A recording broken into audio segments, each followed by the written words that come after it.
The Silbón, the vengeful spirit of the Venezuelan plains. In the vast and solitary Venezuelan plains, where the night mist mingles with the whisper of the wind among the bushes, there is a story of an entity that chills the blood of those unfortunate enough to encounter him.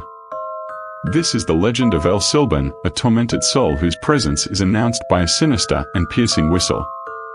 El Silbón was, in life, a spoiled and capricious young man. One night, in a fit of rage because his father had not brought him the prey he desired, he committed the most horrendous act. He murdered his own father and tore out his entrails. It was his grandfather who, upon discovering the atrocious crime, cursed him eternally. Before he died, the old man pronounced a curse that would condemn him to wander the plains, carrying his father's bones in a sack as punishment for his impiety. Since then, El Silbón roams the vast expanses of the plains, searching for unsuspecting victims.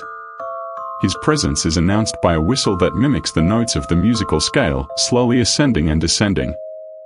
The terrifying part is that if you hear the whistle nearby, El Silbón is far away, but if you hear it from afar, it means he is very close, stalking you. The legend says that El Silbón has a preference for drunkards and womanizers. He appears on dark nights, barely visible as a tall, slender figure wearing a hat that hides his face.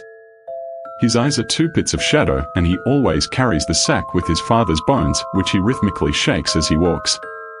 Accounts of encounters with El Silbón vary, but they all agree on the same chilling detail. Those who survive say they felt a paralyzing cold and a weight on their chest that almost made it impossible to breathe.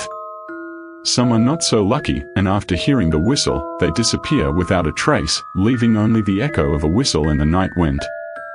So, the next time you find yourself in the Venezuelan plains and hear a whistle in the distance, remember, do not be deceived by its apparent remoteness.